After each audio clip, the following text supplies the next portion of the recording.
Welcome guys. तो आज 23rd class होगा। तो कल हम लोग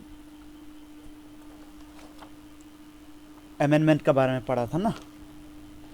तो आज का टॉपिक हम लोग का होगा पार्लियामेंट्री सिस्टम। पार्लियामेंट्री सिस्टम या पार्लियामेंट्री डेमोक्रेसी लिखना तो लिख ली। देखो बहुत सिंपल है, बहुत ज़्यादा ही सिंपल। ठीक है, आप लोगों को बहुत सिंपल से बता देगा, इसके बाद दिमाग में बैठ जाएगा, ऐसा टाइप का बताएगा। ठीक है, फर्स्ट तो आप लोग ये जानो डेमोक्रेसी दो टाइप का होता है। डेमोक्रेसी मतलब आप लोग को क्या पता था, हेड ऑफ द गवर्नमेंट क्या होता है, इलेक्टेड होता है। ठीक है, इसका मतलब ये है जो गवर्न कर रहा है वो इलेक्टेड होता है। ठीक है, मतलब ये है कि हम लोग को कौन गवर्न करेगा वो हम लोग ही चॉइस कर रहा है। तो इन ए वे पावर किसका हाथ में है, पीपल का हाथ में ही है। ठीक है, इसलिए डेमोक्रेसी को क्या बोलता है, by the people for the people, by the people for the people, of the people, of the people, by the people, for the people. ठीक है, तो इसलिए ये पीपल डेमोक्रेसी में बहुत पावरफुल होता है, वही इलेक्शन का थ्रू गवर्नमेंट चूज करता। ठीक है, यही है ना डेमोक्रेसी ना। ओके, अच्छा, तो डेमोक्रेसी दो टाइप का होता है, ये आपको याद रखना है। फर्स्ट टाइप का क्या है, पार्लियामेंट्री। पार्लियामेंट्री। सेकेंड टाइप क्या होता है, presidential. Presidential democracy. Presidential democracy में क्या होता है, क्योंकि ये भी डेमोक्रेसी ही है, तो यहाँ का जो गवर्नमेंट है वो भी पीपल ही इलेक्ट करता है। ठीक है, वो भी पीपल ही इलेक्ट करता है, लेकिन प्रेसिडेंट जो यहाँ पे गवर्नमेंट का काम करता है, गवर्नमेंट का। जैसा यूएसए, यूएसए में क्या है, प्रेसिडेंट डोनाल्ड ट्रंप है, अभी डोनाल्ड ट्रंप ही गवर्नमेंट का काम कर रहा है। समझ में आ रहा है। इंडिया का केस में क्या है, क्योंकि ये पार्लियामेंट्री फॉर्म ऑफ गवर्नमेंट है, इसमें प्राइम मिनिस्टर जो गवर्नमेंट का पार्ट है। ठीक है, तो यहाँ पे प्राइम मिनिस्टर बहुत ज़्यादा पावरफुल होता है पार्लियामेंट्री डेमोक्रेसी में। ठीक है, तो ये यूके का, यूके से हम लोग लिया है, इसलिए हम लोग ये पहले हम लोग पढ़ चुका है। और हम आप लोग को ये बताया था पार्लियामेंट्री डेमोक्रेसी में क्या होता है, एग्जीक्यूटिव। Executive is responsible. इधर ये करो, हाँ ये डिस्टिंग्विश करो प्रेसिडेंशियल और इसमें पार्लियामेंट्री में। एग्जीक्यूटिव इज रेस्पॉन्सिबल सिबल टू, जल्दी से बोलो क्या, आप लोग को बहुत बार बता चुका है, लेजिस्लेचर। पार्लियामेंट्री फॉर्म ऑफ ये गवर्नमेंट या पार्लियामेंट्री डेमोक्रेसी में क्या होता है, executive is responsible to legislature. मतलब क्या है, legislature is more powerful than executive, so executive is answerable to legislature. समझ में आ रहा ना। जैसा इंडिया का केस में हम क्या बताया था कि एग्जीक्यूटिव का पार्ट कौन है, जैसा मिनिस्टर्स है। ठीक है, मिनिस्टर लोग अपना मन मर्जी लॉ बनाएगा, ऐसा नहीं हो सकता है। उसको क्या से करना पड़ेगा, थ्रू पार्लियामेंट ही लॉ पास होना पड़ेगा। इसलिए parliament, the legislature, parliament legislature का पार्ट है ना, तो parliament is more powerful then the executives. ठीक है, ओके, तो ये तो सिंपल। ठीक है, ये केस में क्या हो गया, executive is responsible to legislature. अभी हम लोग प्रेसिडेंशियल केस में देखते हैं, इसमें ऐसा कोई नहीं। ठीक है, इसमें एग्जीक्यूटिव इज नॉट रेस्पॉन्सिबल। ठीक है, हम पूरा नहीं लिखिएगा, आप भी पूरा मत लिखो, इसी का इज नॉट रेस्पॉन्सिबल हो जाएगा। Executive is not responsible to legislature. समझ में आ रहा है। जैसा यूएसए में क्या होता है, जैसा एग्जीक्यूटिव का एग्जांपल प्रेसिडेंट हुआ, ठीक है। प्रेसिडेंट जो लेजिस्लेचर से ऊपर, या लेजिस्लेचर वहां पे प्रेसिडेंट से ऊपर है ऐसा नहीं है, ठीक है। इंडिया के केस में तो हम लोग क्या बोल रहा था, legislature is superior to executive, लेकिन यूएसए में क्या है, यूएसए में president is not inferior to legislative, ठीक है। इसलिए आपको ये याद रखना है कि लेजिस्लेचर बिल्कुल अलग है, वहां पे एग्जीक्यूटिव बिल्कुल अलग है।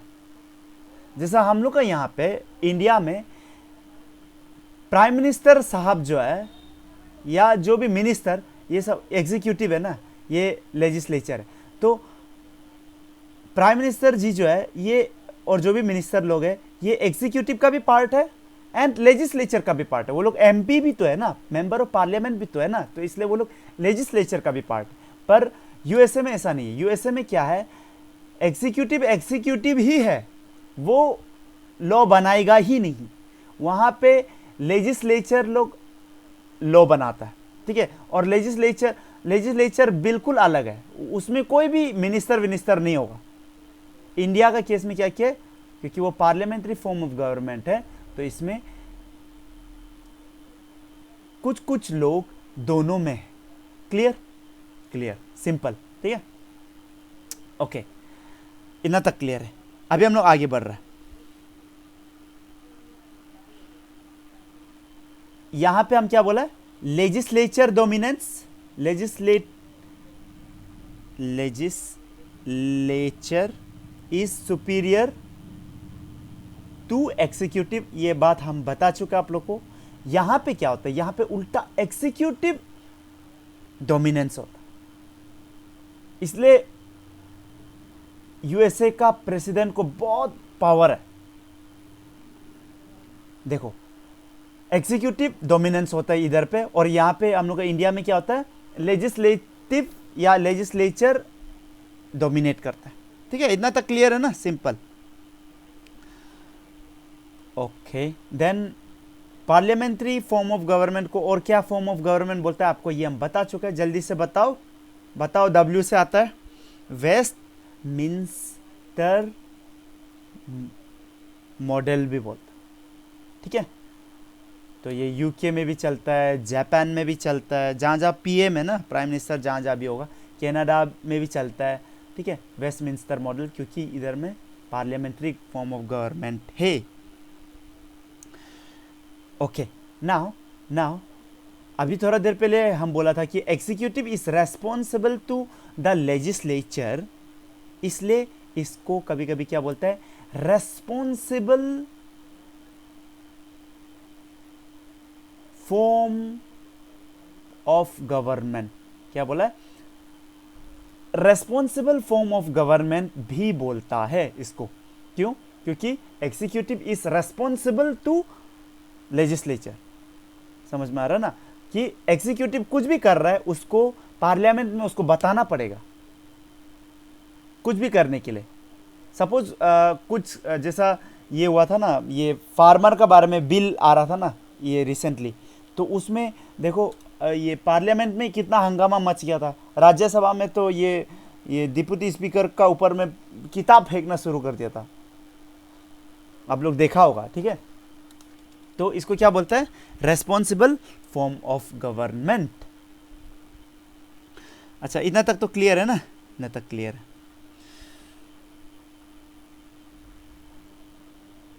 अभी देखो, एग्जाम में कभी कभी ऐसा टाइप का क्वेश्चन पूछ देगा, ठीक है। विच of the following form of government is called responsible form of government. आपको बता देना है, क्या बता देना है, कि parliament is responsible form of government. आज मेरा ये हैंड राइटिंग थोड़ा तेरा जा रहा है, क्योंकि मेरा ये थोड़ा टेबल हिल रहा है, हमको मज़ा नहीं आ रहा, ठीक है। कोई बात नहीं, आप लोग समझने से हो गया।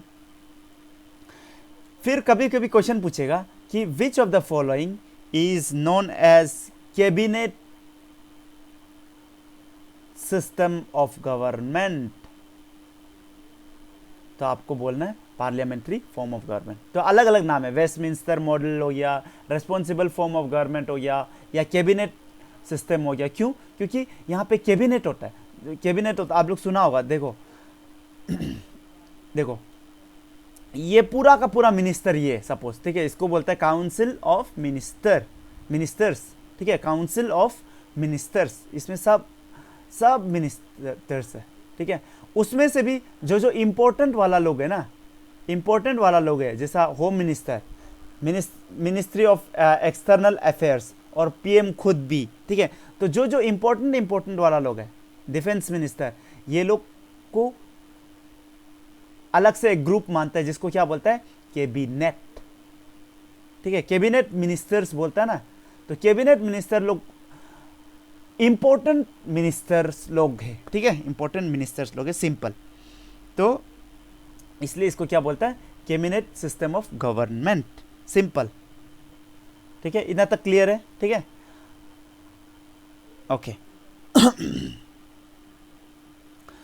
अच्छा, आप लोग को ऐसा क्वेश्चन पूछ सकता है एग्जाम में कि ये कौन बोला था, ऐसा कोई बोला था, कौन बोला था, वही पूछ देगा कि कैबिनेट इज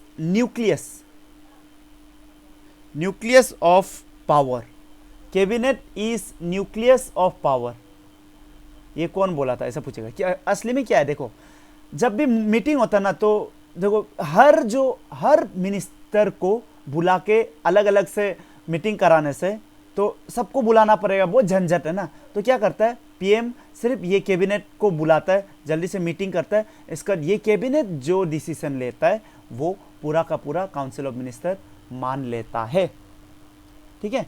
इसलिए इसको बोलता है cabinet is nucleus of power. समझ में आ रहा है? इसको कौन बोला था, ऐसा पूछ देने से एग्जाम में, जेनिंग्स।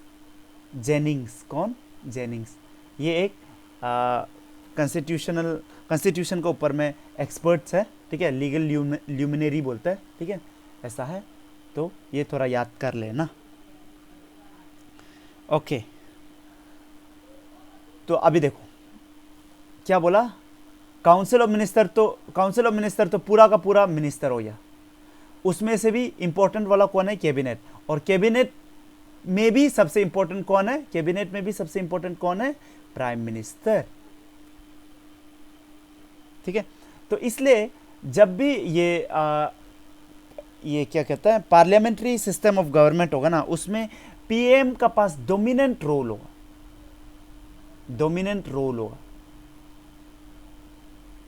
ठीक है, क्लियर, बहुत सिंपल है, ठीक है। डोमिनेंट रोल होगा इन पॉलिटिकल सिस्टम, ठीक है, पॉलिटिक्स में भी एंड एडमिनिस्ट्रेटिव वेज में भी। तो बहुत पावरफुल है इंडिया में प्राइम मिनिस्टर। और प्राइम मिनिस्टर को क्या बोलता है, देखो, फर्स्ट अमोंग इक्वल्स। मतलब ये है, हर मिनिस्टर तो सेम ही है, इक्वल तो है हम लोग सब, लेकिन इक्वल में भी ये फर्स्ट है, ठीक है, समझ में आ रहा है?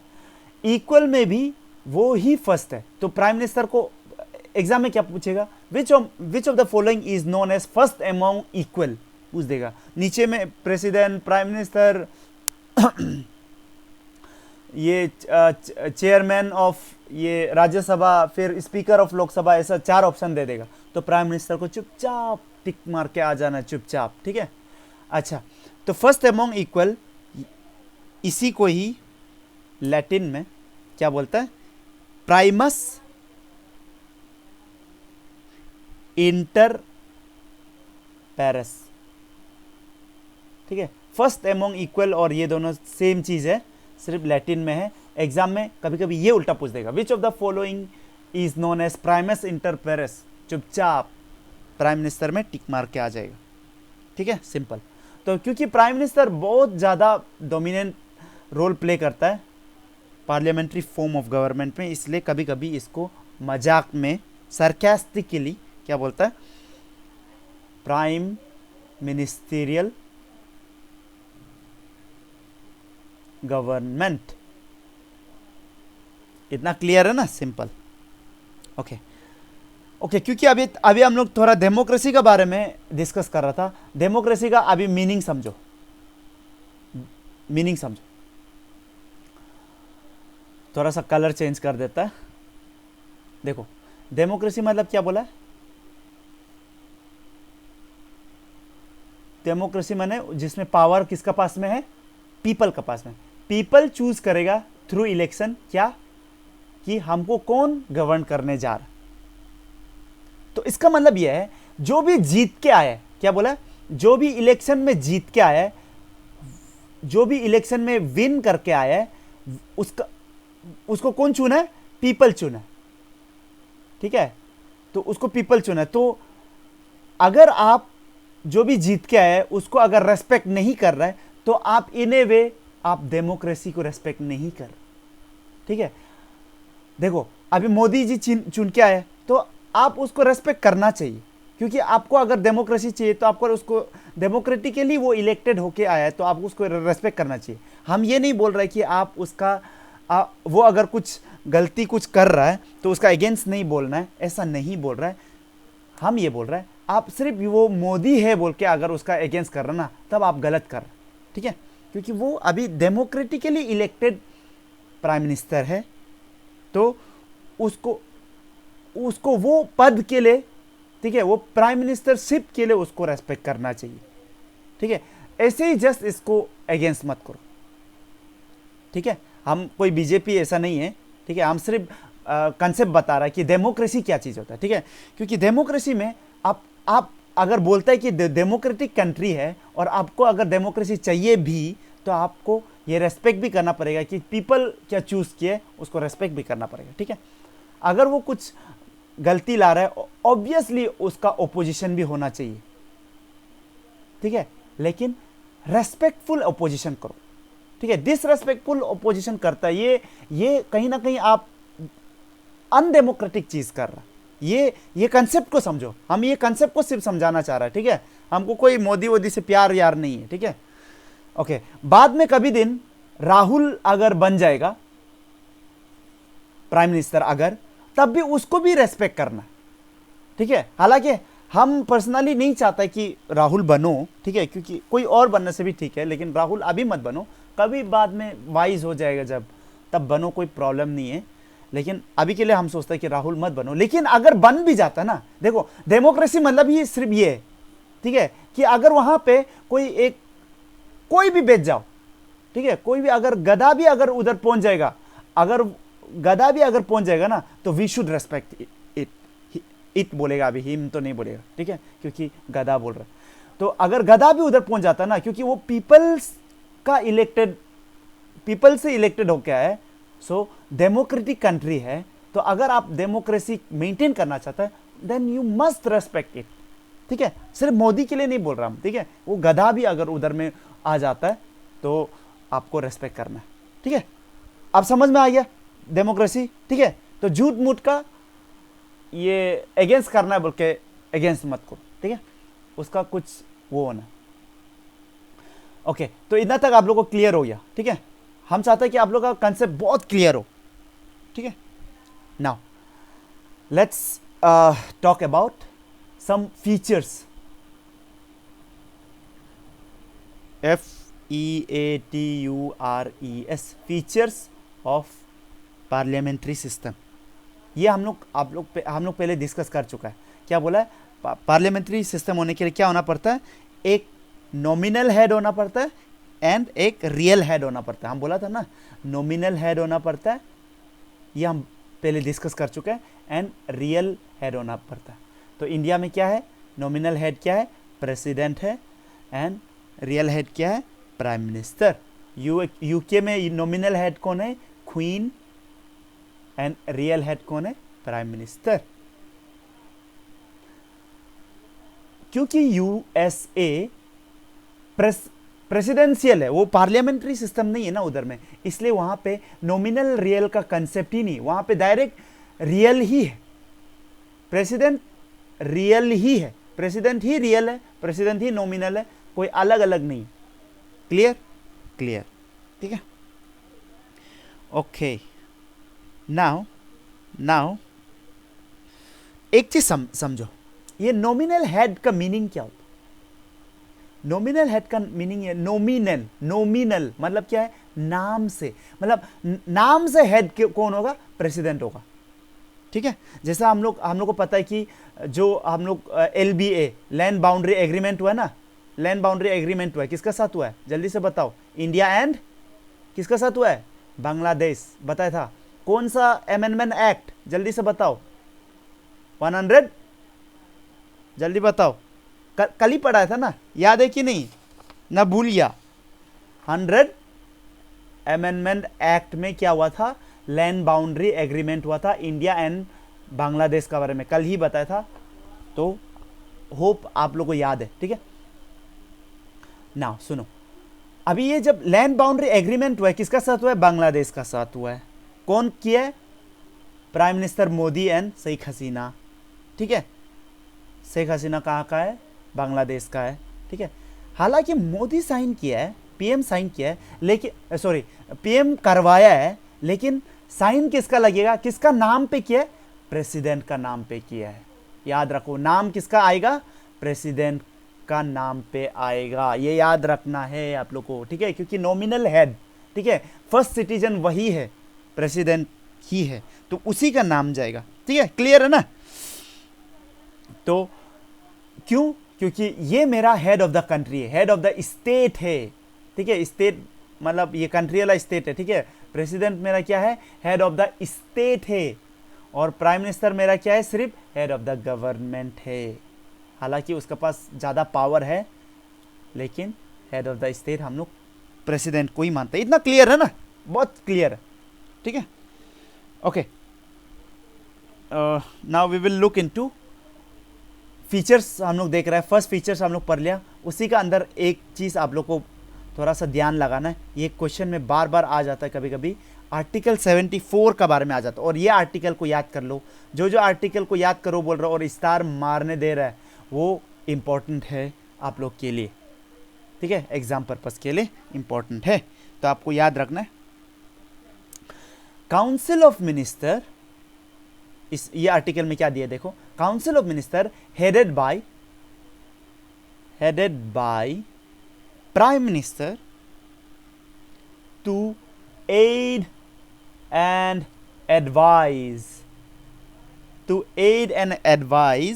The president.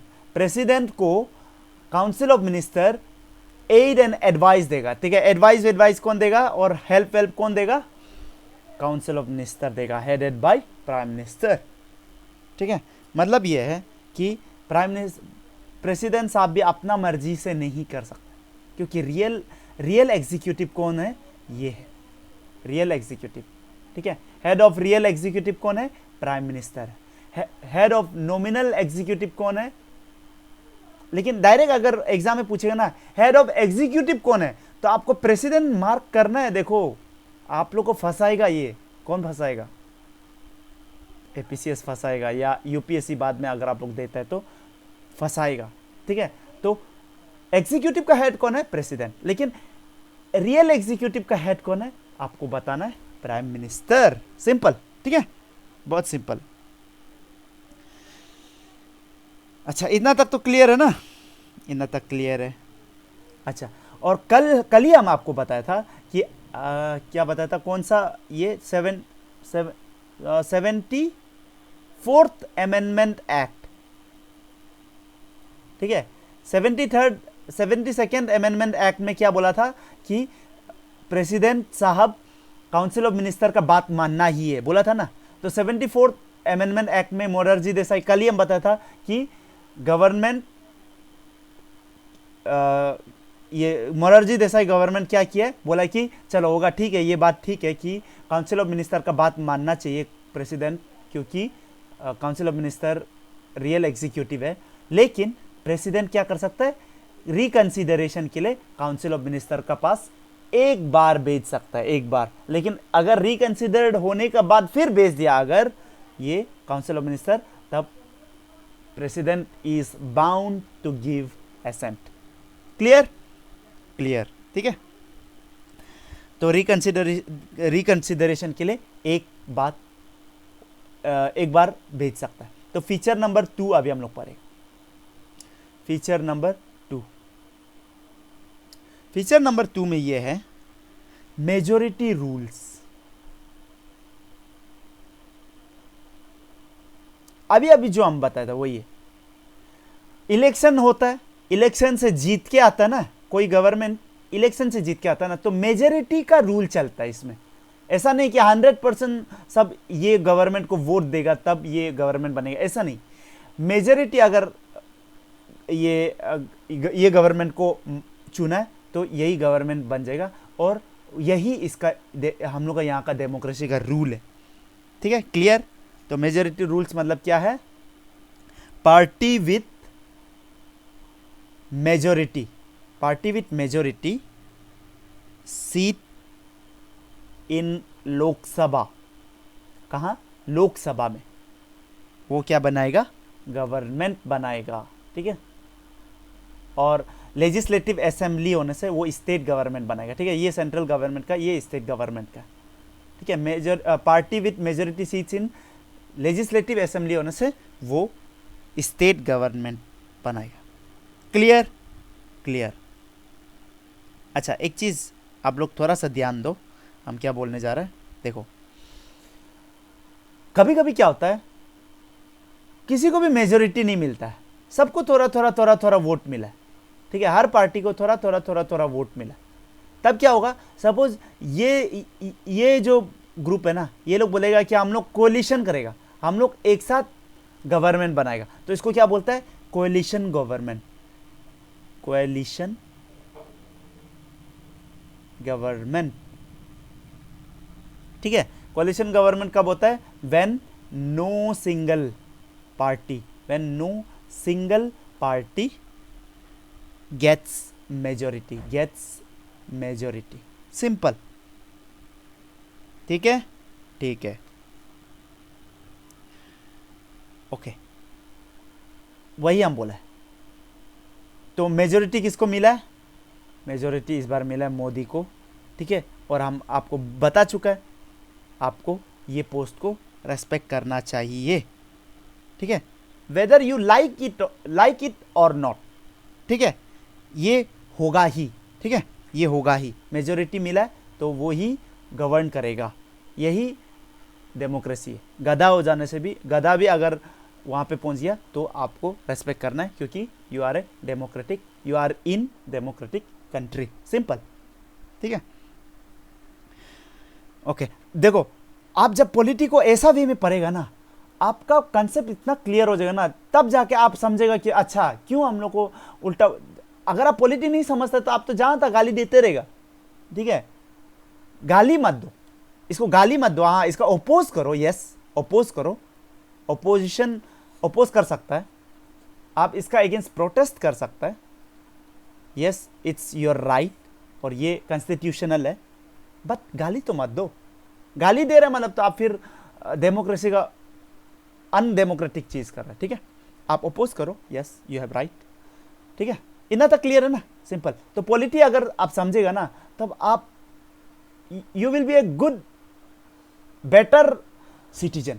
ठीक है, आप बेटर परफॉर्म करेगा सोसाइटी में भी, कॉन्स्टिट्यूशनली ये आप बहुत सही होगा। ठीक है, क्लियर, सिंपल। थर्ड फीचर ये बोलता है कि कलेक्टिव रेस्पॉन्सिबिलिटी, कलेक्टिव क्या बोला? रेस्पॉन्सिबिलिटी।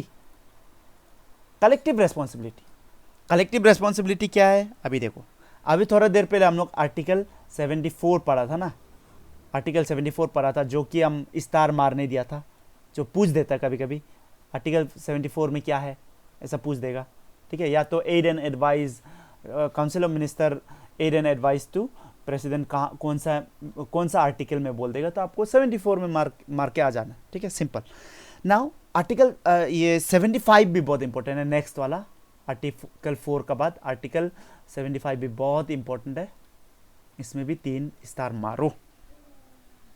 ये क्या बोलता है? ये क्या बोलता है आर्टिकल 75 कि काउंसिल ऑफ मिनिस्टर शैल बोला। हाँ, वर्ड को अच्छा से सुनो, मे नहीं बोला। हाँ, शैल बोला, शैल बी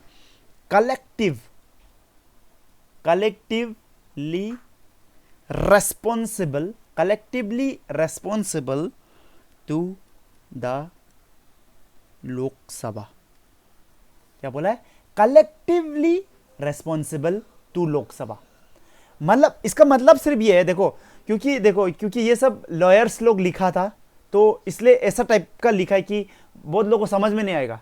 ठीक है, ये लीगल लैंग्वेज है, लीगल लैंग्वेज में थोड़ा सा प्रॉब्लम होगा अगर नहीं समझाने से। ठीक है, इसलिए कभी कभी आप लोग कभी इधर जब पढ़ रहा होगा ना, ये लक्ष्मीकांत पढ़ रहा होगा, आप लोग को बहुत तकलीफ होगा, आई नो। ठीक है, तो टेंशन नहीं होना, इजीली पढ़ो।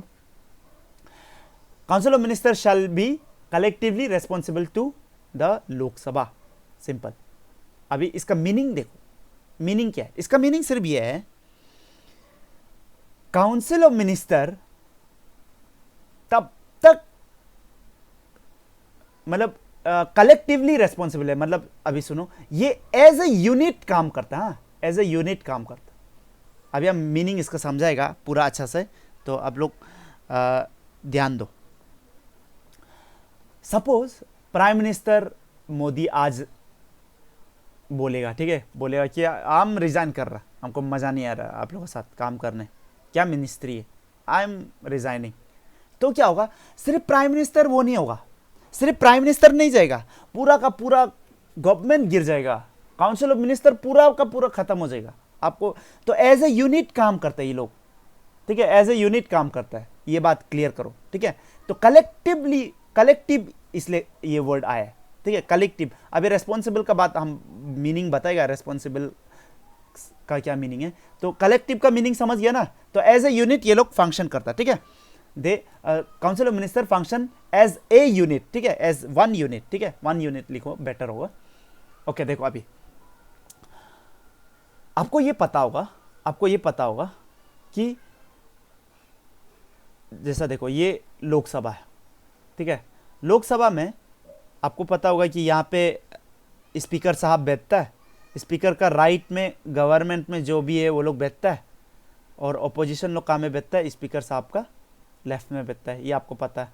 ठीक है, और यहाँ पे ये ड्राफ्टमैन, ये सेक्रेटेरिएट लोग यहाँ पे बैठता है ना। सुनो, तो सपोज एक बिल पास करेगा, यहाँ का एक मिनिस्टर जो एक बिल पास करने के लिए किया। ठीक है ना, ध्यान से सुनेगा। ठीक है, ध्यान से सुनेगा, ध्यान से सुनने से आपका क्लियर होगा और इजी होगा और मज़ा लगेगा। ठीक है, पॉलिटी बहुत मज़ा सब्जेक्ट है, अगर आप ध्यान से पढ़ा और मज़ा लेके पढ़ा तो मज़ा लो। ठीक है, ये सीरियसली मत पढ़ो, मज़ा लो, खुशी खुशी पढ़ो, आपका और ज़्यादा अच्छा हो। ठीक है, सिंसियर हो लेकिन सीरियस मत हो, ध्यान से सुनो। यहाँ का एक मिनिस्टर एक बिल लाया, तो मिनिस्टर है मतलब क्या है? वो गवर्नमेंट में है और वो बिल लाया है। अच्छा, गवर्नमेंट कब बनता है? जब वो मेजोरिटी में, अभी बताया था सेकेंड पॉइंट में कि मेजोरिटी रूल्स। तो मेजोरिटी में कौन है? गवर्नमेंट में। नाउ अभी ये एक मिनिस्टर एक बिल लाया, और बिल जब भी लाता है तो उसके ऊपर वोटिंग होता है, ये तो आपको पता है। ठीक है, इसके बारे में हम लोग बाद में डिस्कस करेगा, अगर आपको पता नहीं है तो। आपको पता नहीं तो सुन लो कि वोटिंग होता है कि ये बिल पास होना चाहिए कि नहीं होना चाहिए। तो यूजुअली जब कोई गवर्नमेंट बहुत मेजोरिटी में होता है ना, तब वो बिल पास हो ही जाता है, क्योंकि वो लोग मेजोरिटी में है, तो ऑब्वियसली वोट करने से क्या होगा? जीतेगा भी है कि नहीं? सिंपल बात है ना। अभी सपोज करो कि ये बिल पास ही नहीं हुआ, वोटिंग में हार गया। वोटिंग में हार गया मतलब क्या है? इसका मतलब ये कि यहां का कुछ लोग ये बिल का अगेंस्ट में वोट किया है ना। सिंपल सा बात है कि नहीं? तो तब क्या हो जाएगा? देखो, तब ओपोजिशन को ये पता चल जाएगा, आई ये लोग गवर्नमेंट में है, मतलब ये है कि गवर्नमेंट में कुछ लोग ये गवर्नमेंट को सपोर्ट नहीं कर रहा है। हम क्या बोल रहे, समझ में आ रहा है? क्योंकि ये बिल पास नहीं हुआ है, इससे ये पता चला कि यहां का कुछ लोग इसको, ये बिल का अगेंस्ट किया है। इसका मतलब ये गवर्नमेंट का जो ये नीति है, ठीक है, गवर्नमेंट का जो विजन है उसका अगेंस्ट खड़ा है। इसका मतलब यह है कि अभी जो भी रूलिंग पार्टी में है, रूलिंग गवर्नमेंट में है, वो माइनॉरिटी रूल कर रहा है, मेजॉरिटी रूल हो ही नहीं रहा है। और हम लोग का डेमोक्रेसी क्या बोलता है, हम लोग का पार्लियामेंट्री डेमोक्रेसी क्या बोलता है कि मेजॉरिटी ही रूल करना है, माइनॉरिटी रूल नहीं कर सकता है। बोला है ना, कनेक्ट करो, कनेक्ट करो, सिर्फ याद मत करो, रट्टा मत बजाओ, कनेक्ट करो। क्लियर है? तो ये ओपोजिशन क्या बोल रहा है, ओपोजिशन को क्या पता चला, अरे यहां तो माइनॉरिटी उल्टा रूल कर रहा है और ये अगेंस्ट द कॉन्स्टिट्यूशन है। सो फ्लोर टेस्ट होना चाहिए, फ्लोर टेस्ट होना चाहिए कि ये गवर्नमेंट लायक है कि नहीं। ये जो अभी प्रेजेंट जो रूलिंग गवर्नमेंट हो रहा है, जो रूल कर रहा है, वो गवर्नमेंट लायक है कि नहीं रूल का। तो इसलिए फ्लोर टेस्ट होता है। फ्लोर टेस्ट में क्या होता है, डायरेक्ट पूछता है कौन, स्पीकर साहब, कि ये गवर्नमेंट को बोलता है कि अपना मेजोरिटी शो करो, आप मेजोरिटी है बोल के शो करो। तब अगर वो लोग हार जाता है तो वो लोग का अगेंस्ट में क्या चला गया, नो कॉन्फिडेंस मोशन चला गया। नो कॉन्फिडेंस मोशन माने ये लोग के पास वो कॉन्फिडेंस नहीं है, पीपल्स कॉन्फिडेंस नहीं है। कॉन्फिडेंस मतलब अभी देखो ये लोग एक्चुअली पॉलिटी में ना ऐसे ऐसा वर्ड यूज करता है ना, आप लोग समझ में नहीं आएगा ये क्या बोल रहा है, कॉन्फिडेंस कहाँ से आया ऐसा लगेगा। ठीक है, क्योंकि हम भी जब शुरू में जब मेरा प्रिपरेशन शुरू किया था तब हमको ये क्या हो रहा है ऐसा लगा था। ठीक है, अभी धीरे धीरे हमको पूरा क्लियर हो गया। अभी सुनो, कॉन्फिडेंस देखो, गवर्नमेंट कब बनता है, गवर्नमेंट कब बनता है, जैसा जैसा जैसा किरण रिजिजू को आप लोग वोट मारा ना, आप लोग नहीं मारा होगा लेकिन अरुणाचल से वही चुन के गया ना। तो किरण रिजिजू क्या है, पीपल का क्या है, रिप्रेजेंटेशन है कि नहीं, पीपल का रिप्रेजेंटेशन। तो किरण रिजिजू ये लोकसभा का एक मेंबर है, ठीक है, लोकसभा का एक मेंबर है और अभी रूलिंग पार्टी में। ठीक है, तो ऐसे ही तो बहुत सारा लोग आया ना, किरण रिजिजू टाइप का बहुत सारा एमपी आया ना उधर दूसरा से। तो बहुत सारा एमपी ये गवर्नमेंट को सपोर्ट नहीं कर रहा है, मतलब क्या है, इन ए वे पीपल लोग सपोर्ट नहीं कर रहा है क्योंकि पीपल का रिप्रेजेंटेशन उसको सपोर्ट नहीं कर रहा है। तो इन ए वे पीपल भी उसको सपोर्ट नहीं कर रहा है। तो इसको क्या बोलता है, पीपल्स कॉन्फिडेंस नहीं है।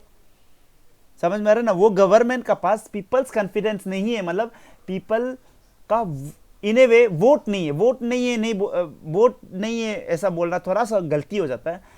आपको ये समझ में आना कि कॉन्फिडेंस नहीं है ऐसा टर्म यूज होता है। ठीक है, ऐसा टर्म यूज होता है। पीपल्स कॉन्फिडेंस नहीं होने से वो गवर्नमेंट को गिरना है, वो गवर्नमेंट रूल नहीं कर सकता क्योंकि इंडिया में मेजोरिटी रूल ही चलना है, नियम है। ठीक है, तो हम क्या बोल रहे हैं समझ में आ रहा है ना आप लोगों को। तो हम ये बोल रहे हैं, देखो, तो सपोज ये काउंसिल ऑफ मिनिस्टर में से आधा लोग वोट नहीं दिया था, ये बिल का खिलाफ में वोट किया था। ठीक है, ये बिल का खिलाफ में वोट किया था। तो इसका मतलब क्या है, कि जब अगर नो कॉन्फिडेंस मोशन अगर पास हो गया, मतलब क्या है कि ये गवर्नमेंट का पास मेजोरिटी नहीं है बोल के पता चल गया ना, तो ऐसा नहीं होगा कि सिर्फ ये जो वोट नहीं दिए ये सिर्फ जाएगा, ऐसा नहीं होगा, पूरा का पूरा जाएगा, पूरा का पूरा काउंसिल ऑफ मिनिस्टर डिसॉल्व हो जाएगा। क्योंकि हम बोला है क्योंकि कलेक्टिव रेस्पॉन्सिबिलिटी है। समझ में आ रहा है, समझ में आ गया होगा आप लोगों को। ठीक है, रेस्पॉन्सिबल मीनिंग ही ये कि लोकसभा में ना अगर कोई काउंसिल ऑफ मिनिस्टर को अगर मिनिस्ट्री में रहना है तो वो लोग को लोकसभा में मेजोरिटी में रहना पड़ेगा।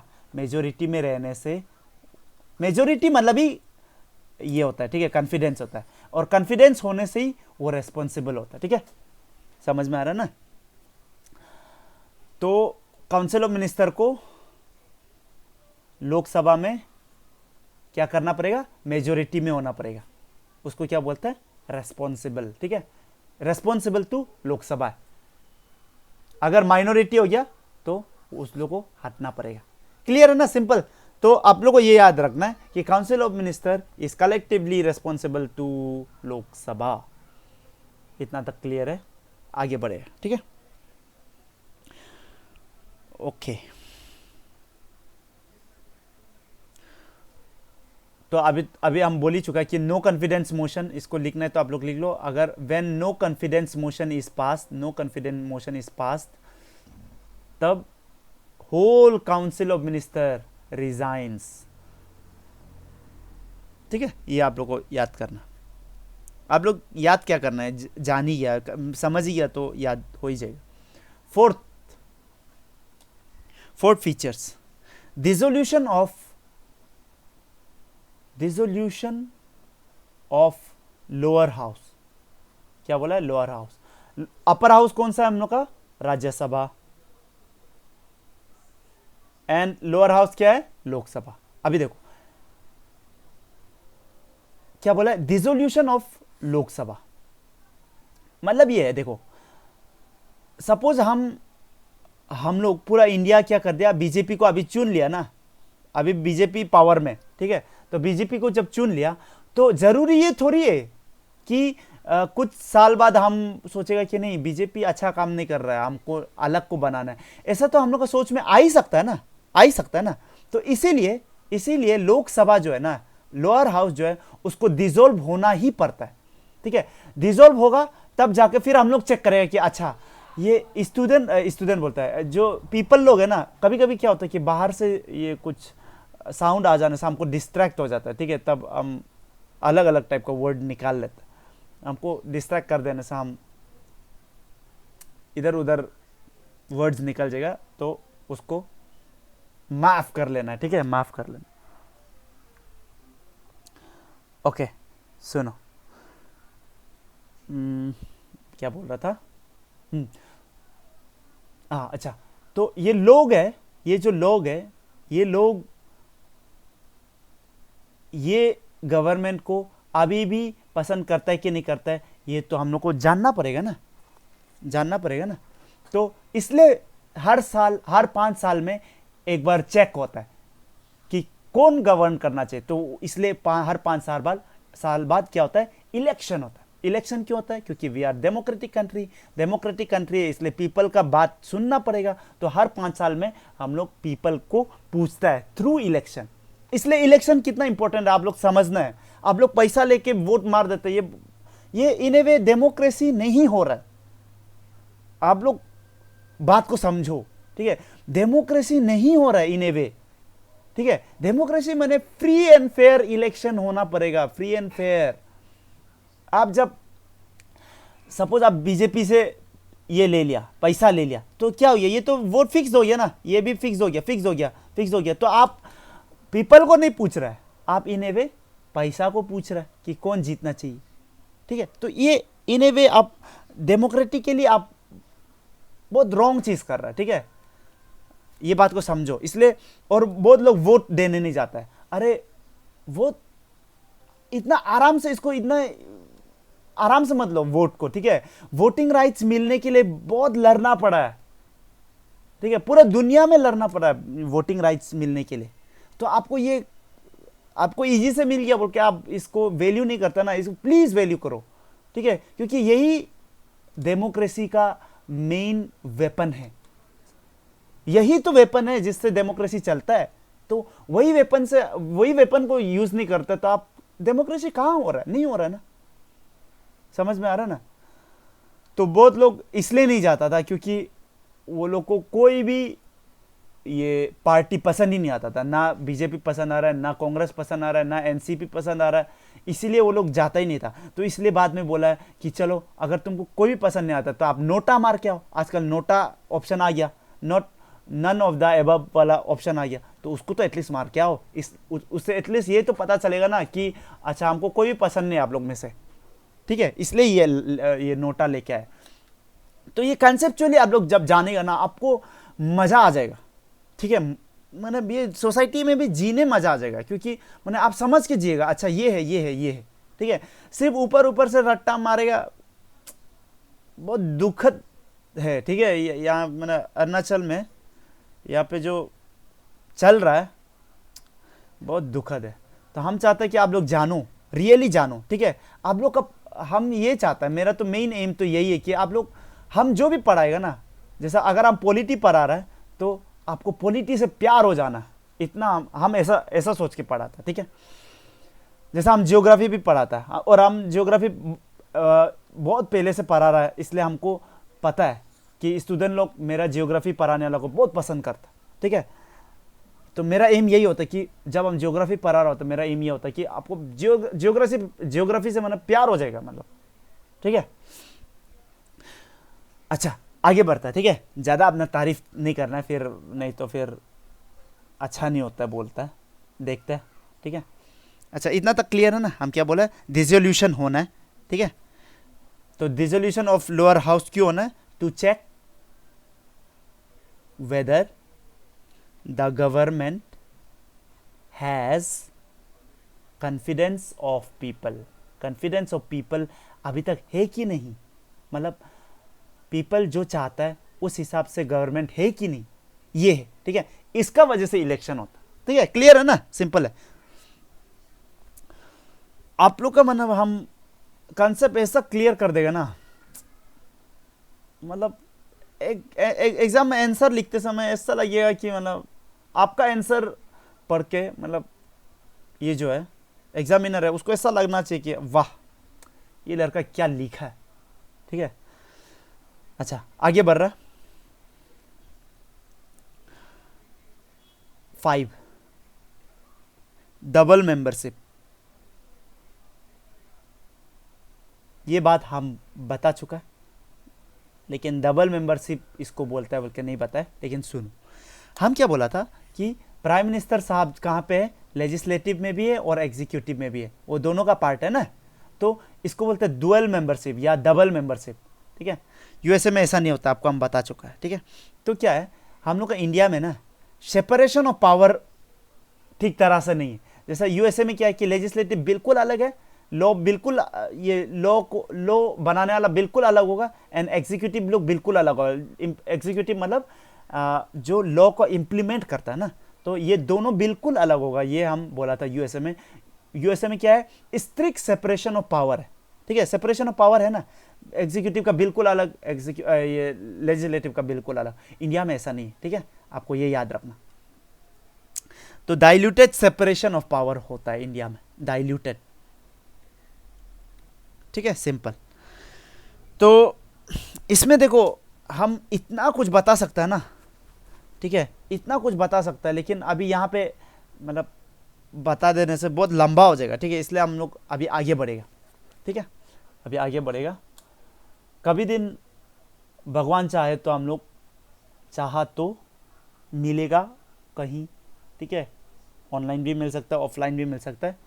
There we will discuss in length and breath, ठीक है, कि क्या है पार्लियामेंट्री सिस्टम और क्या हो सकता है, क्यों चाहिए, ठीक है। ये सब हम लोग कर सकता है। अभी फॉर प्रीलिम्स पर्पस ये सब जरूरी नहीं। Okay, after parliamentary system we will look into federal system. Federal system, इसका बारे में भी हम लोग चर्चा किया था। आज हम लोग इसका बारे में और थोड़ा डीप में जानेगा, ठीक है, डीपर अंडरस्टैंडिंग लेगा। फेडरल सिस्टम, फेडरल क्या है आप लोग को हम बता चुका है, जिसमें क्या होता है, स्टेट भी होता है, स्टेट का अलग सा पावर होता है स्टेट का, और यूनियन का अपना पावर होता है, ठीक है, ऐसा होता है।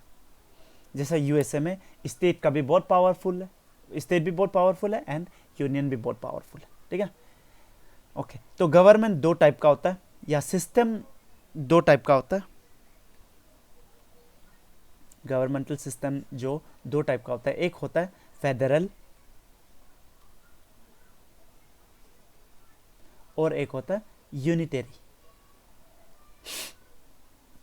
फेडरल में क्या होता है आपको बताया, जिसमें स्टेट्स लोग का भी अपना अपना पावर होता है, एंड यूनियन का भी, सेंटर का भी अपना अपना पावर होता है। यूनिटरी सिस्टम में क्या होता है कि सिर्फ यूनियन का पास ही पावर होता है, सेंटर का पास ही पावर होता है, पूरा स्टेट का पास कोई पावर नहीं होता। क्लियर, सिंपल है ना, सिंपल। तो इसमें क्या होता है, ऑल, आप लोग लिखो, all powers are vested in union government. ठीक है, तो इसलिए यहां पे क्या होता है, सिर्फ यूनियन गवर्नमेंट होता है, कोई स्टेट विस्टेट का गवर्नमेंट नहीं होगा, सब यूनियन चलाएगा। इसलिए यहां पे क्या होता है, सिंगल गवर्नमेंट होता है, सिंगल गवर्नमेंट। फेडरल में क्या होता है आपको हम बता चुका है, यहां पे डिवीजन ऑफ पावर होता है। ठीक है, डिवीजन ऑफ पावर होता है, जैसा अभी अभी बताया, यूनियन का अपना पावर होगा एंड स्टेट का अपना पावर होगा।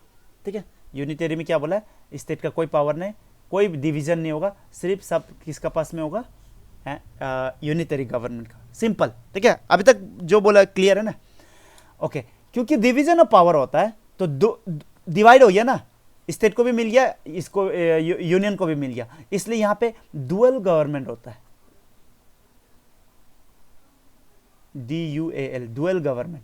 स्टेट गवर्नमेंट भी होगा, ये गवर्नमेंट भी होगा। अच्छा, कभी कभी ये लोकल गवर्नमेंट भी होता है, तो मोर देन 2 भी हो सकता है। ठीक है, तो उतना टेंशन नहीं है, आगे बढ़ रहा है। फेडरल होने के लिए आपको हम पहले बता चुका है क्या होता है, फेडरल होने के लिए सुप्रीमेसी ऑफ कॉन्स्टिट्यूशन होना पड़ता है। क्योंकि देखो, अभी देखो, सुप्रीमेसी ऑफ कॉन्स्टिट्यूशन नहीं होगा तो क्या होगा, यूनियन अपना मर्जी भी कर सकता था, तो मर्जी नहीं करने देने के लिए कॉन्स्टिट्यूशन होना पड़ेगा। तो कॉन्स्टिट्यूशन को मिलके देख के दोनों चलना पड़ेगा, नहीं तो क्या हो जाएगा, सेंटर ये स्टेट का पावर को छीन सकता है ना। तो नहीं छीनने देने के लिए ऑब्वियसली हम लोग को क्या चाहिए, एक कॉन्स्टिट्यूशन चाहिए। कॉन्स्टिट्यूशन मतलब एक किताब है, जो किताब में रूल्स लिखा होगा कि ये इसका पावर है, ये इसका पावर है। क्लियर है, क्लियर है। फिर फेडरल होने के लिए और एक चीज है, रिजिड कॉन्स्टिट्यूशन होना है। रिजिड कॉन्स्टिट्यूशन मतलब क्या बताया था, रिजिड कॉन्स्टिट्यूशन मतलब ये बताया था जिसको अमेंड करने के लिए बहुत तकलीफ होता। ठीक है, तो रिजिड कॉन्स्टिट्यूशन होने से क्या होगा, यूनियन का अपना जो पावर है और स्टेट का अपना पावर है, इसको चेंज नहीं कर सकेगा। यूनियन जो छीनने मुश्किल हो जाएगा, क्योंकि कॉन्स्टिट्यूशन को चेंज करने ही मुश्किल हो रहा है। समझ में आ रहा है ना, रिजिडिटी ऑफ कॉन्स्टिट्यूशन। फिर हम बोला था बाई कैमरल, ये सब हम लोग पढ़ चुका है। ठीक है, बाई कैमरल होना है बोला था, बाई कैमरल लेजिस्लेचर मतलब क्या बोला था, बाई कैमरल माने 2 हाउस। 2 हाउस मतलब जैसा लोकसभा एंड राज्यसभा। क्यों 2 हाउस होना है, लोकसभा तो ठीक है, लोकसभा सेंट्रल गवर्नमेंट बनाएगा, और राज्यसभा कहीं ना कहीं हम लोग का स्टेट को रिप्रेजेंट करता है। ठीक है, स्टेट को रिप्रेजेंट करता है, इसलिए इसको कभी कभी हम लोग क्या बोलता है, आप लोग को पता होगा, ये राज्यसभा का और एक नाम है, काउंसिल ऑफ स्टेट्स है। इसको बाद में हम लोग पढ़ेगा, वैसा काउंसिल ऑफ स्टेट भी बोलता है किसको, राज्यसभा को। तो राज्यसभा स्टेट को रिप्रेजेंट करता है, ये आपको याद रखना है। ठीक है, बाद में हम लोग जब राज्यसभा पढ़ेगा तब आप लोगों को पूरा क्लियर हो जाएगा क्यों काउंसिल ऑफ स्टेट बोलता है। ये बाई कैमरल क्यों होना है, क्योंकि अगर सेंटर पास भी कर देता ना, सेंट्रल गवर्नमेंट तो मोस्टली इधर में होगा ना, लोकसभा में होगा ना, तो राज्यसभा में स्टेट वाले लोग अगर वो चीज को नहीं चाह रहा होगा तो उधर से थोड़ा रिजेक्शन मिल सकता है वो बिल को। समझ में आ रहा है ना। तो बाई कैमरल होने से क्या होता है, ये एक मेरा फीचर्स है फेडरलिज्म का। फिर है रिटन कॉन्स्टिट्यूशन होना है। ठीक है, रिटन कॉन्स्टिट्यूशन लिखा होना है। ठीक है, रिटन कॉन्स्टिट्यूशन थोड़ा सा ये रिजिड भी होता है, थोड़ा सा रिजिड भी होता है। ठीक है, रिटन कॉन्स्टिट्यूशन होना और इंडिपेंडेंट जुडिशियरी होना। इंडिपेंडेंट जुडिशियरी होना, इंडिपेंडेंट जुडिशियरी मतलब क्या है पहले समझो। इंडिपेंडेंट जुडिशियरी मतलब जरूरी नहीं ये इंडिपेंडेंट जुडिशियरी मतलब ये क्या कि जुडिशियरी जो एग्जीक्यूटिव का अंदर में नहीं आना है, लेजिस्लेटिव का भी अंदर में नहीं आना है, इसका अपना कोई इंडिपेंडेंस होना। क्लियर है ना, इंडिपेंडेंस होना है तब जाके तो अगर कॉन्स्टिट्यूशन, क्योंकि क्यों इसका पीछे फिर कारण सुनो, हर चीज को कनेक्ट करो। अभी देखो जुडिशियरी का काम क्या है, टू इंटरप्रेट द कॉन्स्टिट्यूशन। ठीक है, to interpret the constitution. Legislative का ये एग्जीक्यूटिव का काम क्या है, to implement the constitution, implement the laws ठीक है, कॉन्स्टिट्यूशन या कोई और भी लॉज है ना, सिर्फ कॉन्स्टिट्यूशन नहीं है। लेजिस्लेटिव मतलब क्या है, टू मेक लॉज, है कि नहीं। अभी देखो, अगर ये इंडिपेंडेंट नहीं है और सपोज लेजिस्लेचर ये जुडिशियरी से ऊपर हो गया, तब क्या होगा, ये जब इंटरप्रेट कर रहा होगा ना लॉ को, तो क्योंकि लेजिस्लेचर उसको ऊपर में है, तो ये बोलेगा ना, है जो हम लॉ बनाए उसको तुम क्यों उल्टा पुल्टा बोल रहा है, बोल सकता है ना, क्योंकि ये सुपीरियर हो जाएगा। तो सुपीरियर नहीं होना है, ठीक है, इंडिपेंडेंट होना है, ये इससे कोई रिलेशन नहीं होना है, ठीक है। आपको हम आर्टिकल 50 में बोला था, आर्टिकल 50 में क्या बोला था, आपको याद होना है, क्या क्या का पार्ट है ये, जल्दी से बताओ। डीपीएसपी में भी किसका पार्ट है ये, किसका पार्ट है, जल्दी बताओ। सेपरेशन, ये क्या था article 50, separation of judiciary and executive. आपको हम अच्छा से बताया था, याद करो बोला था ना। ओके, सो इंडिपेंडेंट जुडिशियरी होना ये है। अभी हम लोग चेक करेगा कि इंडिया यूनिटरी है कि फेडरल है, ठीक है। अभी देखो, रेड कलर चूज कर,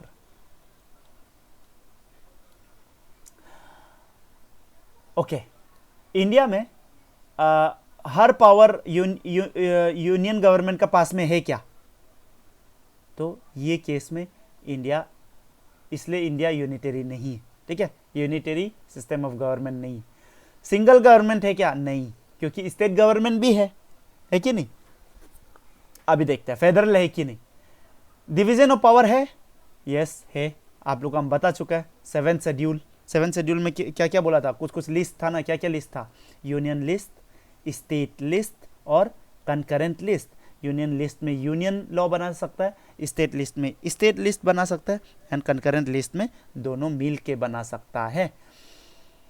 यूनियन लिस्ट में कितना तो सब्जेक्ट है, 100 सब्जेक्ट है, याद रखना, ठीक है, ये क्वेश्चन पूछ सकता है आपको। 100 सब्जेक्ट्स है, ठीक है, वो 100 सब्जेक्ट्स में से सिर्फ यूनियन ही लॉ बना सकता है, जैसा आर्मी हो गया, ठीक है, आर्मी ये 100 में से एक का अंदर आता है, ठीक है। स्टेट लिस्ट में है 61 लिस्ट है, तो उसमें से सिर्फ स्टेट लिस्ट ही करेगा, ठीक है, स्टेट ही लॉ बनाएगा, जैसा पुलिस, ठीक है, पुलिस के ऊपर में जब भी लॉ बनाएगा स्टेट बनाएगा। कंकरेंट लिस्ट इसमें है 52, ठीक है, एजुकेशन हो गया एग्जाम्पल, ठीक है, और भी बहुत है, आप लोग देखना है तो देख लो, ठीक है, कौन कौन सा कहाँ पे एजुकेशन, तो एजुकेशन में दोनों बना सकता है, ठीक है। इतना क्लियर है ना, इतना क्लियर, चलो ठीक है। इसलिए डिवीजन ऑफ पावर तो है, तो इंडिया फेडरल है, मान सकता है। डुअल गवर्नमेंट है, यस है। सुप्रीमेसी ऑफ कॉन्स्टिट्यूशन है, यस है।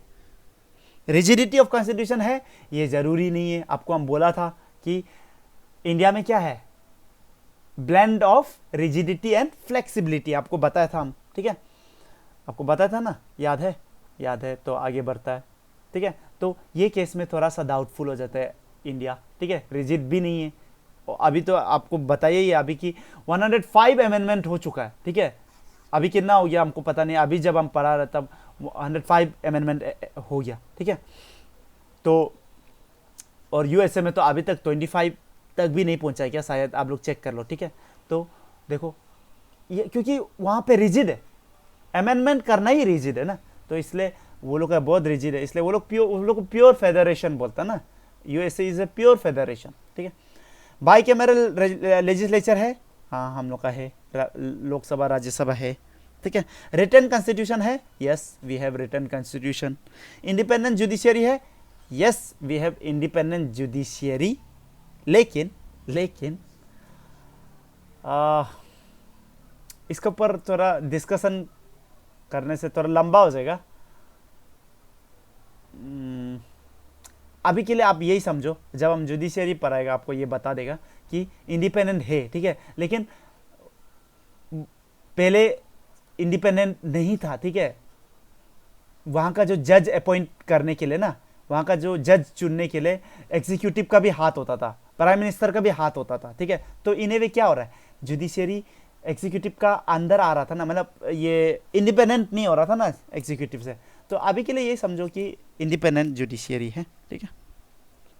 तो इसलिए हम लोग क्या बोलता है, इंडिया को इंडिया को डायरेक्टली फेडरल नहीं बोलते हम लोग, ठीक है, लेकिन अभी हम बताएगा, ठीक है, अभी हम बताएगा।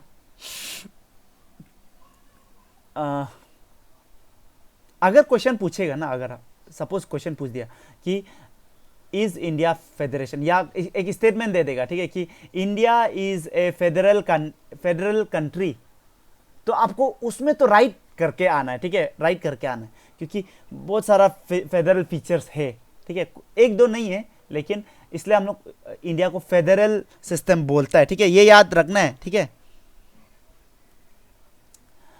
लेकिन आपको ये फर्स्ट स्टेटमेंट में ऐसा बोल देगा ना, India is a federation country, ये राइट है, ठीक है। सेकंड स्टेटमेंट क्या, स्टेटमेंट में आपको कंफ्यूज करने के लिए क्या बोल देगा, इंडिया, ध्यान से सुनो, इंडिया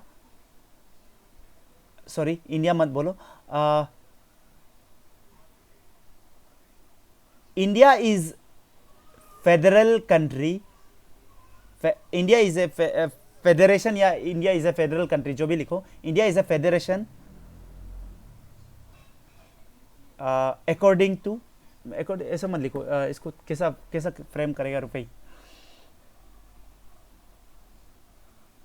ओके, ऐसा लिखो, सोच रहा, constitution mentions India as a federation,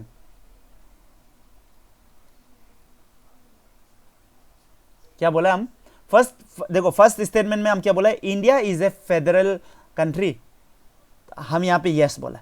second statement में क्या बोला, ध्यान से सुनो, constitution mentions India as a federation, ये रॉन्ग हो यहां, लेकिन क्योंकि कॉन्स्टिट्यूशन में कहीं भी ये फेडरेशन वर्ड ही नहीं है, समझ में आ रहा ना, ये फेडरेशन है बोल के कॉन्स्टिट्यूशन कभी नहीं बोला है, क्योंकि हम लोग फेडरेशन क्यों मान रहे हैं, फर्स्ट स्टेटमेंट क्यों राइट हो गया तब, तो क्योंकि इंडिया में बहुत सारा फेडरल फीचर्स है, समझ में आ रहा ना, इसलिए हम लोग इंडिया को फेडरल मान रहा है, लेकिन कॉन्स्टिट्यूशन कभी ये नहीं बोला कि ये फेडरेशन है, समझ में आ रहा ना, क्योंकि आप लोग को हम आर्टिकल 1 में भी पढ़ाया था, आर्टिकल 1 में आप लोग ध्यान दिया उनमें से, हम क्या बोला था, इंडिया दैट इज भारत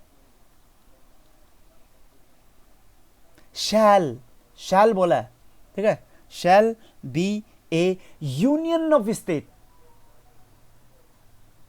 क्या बोला है, यूनियन ऑफ स्टेट बोला है, फेडरेशन ऑफ स्टेट नहीं बोला। अगर यूएसए का अगर हम लोग देखिए तो उधर क्या बोला है, फेडरेशन ऑफ स्टेट बोला है, समझ में आ रहा है ना, तो फेडरेशन वर्ड जो है ना, ये कहीं भी ऐसा मेंशन नहीं किया है, ये आपको याद होना है, लिख लो आप लोग, ठीक है, the word federation is not mentioned in constitution, simple है ना, सिंपल है। अभी हम लोग थोड़ा सा इंडिया और यूएसए के बारे में थोड़ा सा देखिएगा, ये मेरा प्यारा भारत,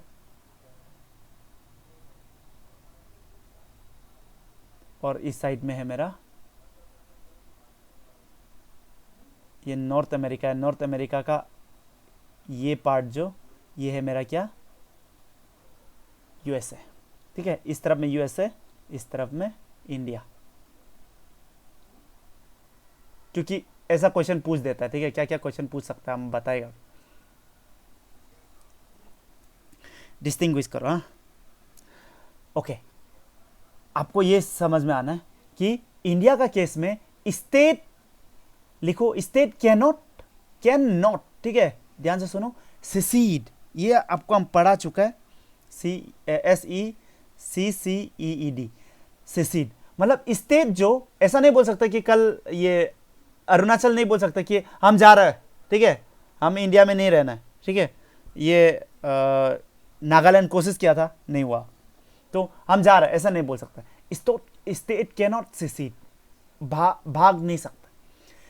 यूएसए में स्टेट कैन सेसीड, ठीक है, सिर्फ टिक मारो, हाँ, ज्यादा लंबा मत लिखो, सिर्फ टिक मारो। इधर में क्या बोला है, स्टेट कैन नॉट लिखा है, इधर में कैन, या तो ठीक सिर्फ मारो, या तो ये कैन सिर्फ लिखो, ठीक है।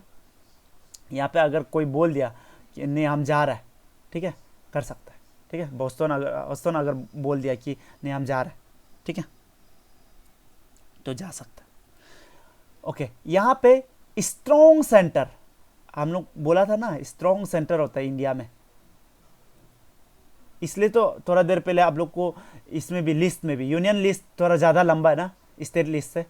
इधर कितना था, इधर था 100 और इधर में कितना था 61, ठीक है, याद हो गया होगा आप लोग। तो यहाँ पे स्ट्रॉन्ग सेंटर है, वहाँ पे स्ट्रॉन्ग सेंटर नहीं है, स्टेट भी बहुत स्ट्रॉन्ग है वहाँ पे, ठीक है, इसलिए तो सीसीट कर सक रहा है, समझ में आ रहा ना। स्ट्रॉन्ग सेंटर देखो इधर, सिंगल कॉन्स्टिट्यूशन, इंडिया में क्या है, सिंगल कॉन्स्टिट्यूशन है। जो कॉन्स्टिट्यूशन ये सेंटर बनाया, मतलब कॉन्स्टिट्यूएंट असेंबली बनाया था, वो पूरा का पूरा स्टेट में चलेगा। यहाँ पे ऐसा नहीं है, वहाँ पे दो है, डुअल कॉन्स्टिट्यूशन, ठीक है। वहाँ स्टेट का अपना कॉन्स्टिट्यूशन है, जैसा पहले ये जम्मू एंड कश्मीर का जैसा होता था ना अपना कॉन्स्टिट्यूशन, वैसा ही यहाँ में ऐसा होता है, ठीक है। स्टेट में भी अपना कॉन्स्टिट्यूशन होता है। थर्ड, फ्लेक्सिबल कॉन्स्टिट्यूशन यहाँ पे है, लेकिन यहाँ पे क्या है, रिजिड कॉन्स्टिट्यूशन, ठीक है, फ्लेक्सिबल नहीं है। Next, representation in Rajya Sabha on the basis of, इधर में हाँ इंडिया का केस में, representation in Rajya Sabha on the basis of population. क्या बोला है, राज्यसभा मतलब अपर हाउस। अपर हाउस में क्या होता है, वहां पे जो भी रिप्रेजेंटेशन होता है, वहां का जो एमपी होता है, वो लोग on the basis of population जाता है, ठीक है। मतलब इंडिया बोलता है अरुणाचल का एमपी कितना होगा, कम होगा, एंड यूपी का कितना होगा, ज्यादा होगा, ठीक है। On the basis of population वहां राज्यसभा में क्या होता है, रिप्रेजेंटेशन मिलता है। लेकिन देखो ध्यान से सुनो, लेकिन यूएसए का केस में क्या होता है। अच्छा पहले आप लोग बताओ, यूएसए का जो अपर हाउस है उसको क्या बोलता है, जल्दी से बताओ, क्या बोलता है, house of senate, house of senate, ठीक है। वहां पे हाउस ऑफ सीनेट में हर स्टेट को सेम रिप्रेजेंटेशन है। इंडिया का केस में क्या है, पॉपुलेशन का बेसिस में जाएगा, लेकिन वहां पे क्या है, वहां पे 50 कंट्रीज है ना, यूएसए में कितना है, 50 कंट्रीज है। हर स्टेट से दो रिप्रेजेंटेशन जाता है, इसलिए 100 सीनेट में कितना लोग है, 100, ठीक है, देख रहे ना। तो हर स्टेट को इक्वल वो दिया है, इक्वल पावर दिया, क्लियर, ठीक है। नेक्स्ट, इंडिया का केस में क्या है, इमरजेंसी पावर है, क्या है, इमरजेंसी प्रोविजन, और 3 इमरजेंसी प्रोविजन था, आपको क्या क्या बोला था, national emergency, second state emergency, and third financial emergency. आपको ये तीनों को याद करो बोला था, ये इसका आर्टिकल्स भी याद करो बोला था, जल्दी से बताओ। ये 352, ये 356, ये 360, ठीक है, ये याद करो बोला था, याद हो चुका होना चाहिए आपके लिए, ठीक है आपको। ना यूएसए के केस में ना ये स्टेट इमरजेंसी नहीं हो सकता, मतलब ऐसा नहीं कर सकता कि ट्रंप आया बोला है कि अभी ये स्टेट एरिजोना स्टेट में हम स्टेट इमरजेंसी लगा रहे हैं, ऐसा नहीं हो सकता, ठीक है, ये क्लियर है ना, क्योंकि वहां पे स्टेट बहुत पावरफुल है, इसलिए इसको ट्रू फेडरेशन बोलता है ना। ओके, इतना क्लियर है, क्लियर। इंडिया का केस में सिंगल सिटीजनशिप है, वहां पे डुअल सिटीजनशिप है, वेट थोड़ा सा रुको, हाँ इधर कुछ एक कॉल आ रहा है, ओके वेट, देखो ठीक है, डुअल सिटीजनशिप है। डुअल सिटीजनशिप में क्या होता है, देखो ध्यान से सुनो, कि स्टेट का अपना सिटीजनशिप होगा एंड यूएसए सिटीजनशिप भी होगा और स्टेट का अपना सिटीजनशिप भी होगा, सिंपल। फिर इंटीग्रेटेड, इंडिया का केस में क्या है, इंटीग्रेटेड जुडिशियरी है, कि ये लोअर कोर्ट, ये हायर कोर्ट, एंड यहाँ supreme court, lower court, higher court, supreme court, ठीक है। इसको क्या बोलता है? Integrated judiciary. नाउ इंडिया का केस में एक ही सुप्रीम कोर्ट है पूरा इंडिया के लिए, लेकिन यूएसए का केस में क्या है? हर स्टेट का अपना अपना सुप्रीम कोर्ट है, ठीक है। तो supreme courts in states also, ठीक है। तो जो वो लोग का मेन सुप्रीम कोर्ट है उसको वो लोग क्या बोलता है? Federal supreme court. तो फेडरल सुप्रीम कोर्ट वो पूरा यूएसए के लिए, एंड स्टेट का भी अपना सुप्रीम कोर्ट होगा, ये याद रखना, सिंपल। अच्छा, तो ये सब चीज़ तो बहुत चीज़ हम बता दिया, ठीक है। तो इसलिए क्या बोलता है इंडिया को? एक्सपर्ट लोग बोलता है, ठीक है। एक्सपर्ट लोग क्या बोलता है कि India is not true federation, but क्या है? Quasi federal. क्या है? Quasi federal. क्वासी फेडरल माने आधा आधी फेडरल है। ट्रू फेडरल फेडरेशन ने तो एग्जाम में ऐसा क्वेश्चन पूछ देगा ना कि India is A quasi federal country, yes, ठीक है, क्वासी फेडरल, ठीक है, आधा आधी, ठीक है, क्लियर। फ्रॉम अच्छा, कभी कभी ये क्वेश्चन पूछता है, क्वेश्चन ये बहुत बार आ चुका है, quasi federal nature of India was borrowed from, या तो quasi federal nature of the constitution of India was borrowed from, तो कहां से बोरो किया? आपको ये याद रहना है, कनाडा, ठीक है, कनाडा। ओके, तो आपको ये क्लियर हो गया, ठीक है। अभी देखो, आपको प्लानिंग कमीशन के बारे में आइडिया होगा। अभी क्या हो गया? प्लानिंग कमीशन हट के क्या हो गया? नीति आयोग हो गया ना, नीति आयोग। पहले क्या होता था? प्लानिंग कमीशन सेंटर से प्लान करता था, इसके बाद बोलता था कि ये होना है, ये स्कीम लगाओ, ठीक है, पूरा इंडिया के लिए प्लान करता था। अभी नीति आयोग में क्या हो रहा है?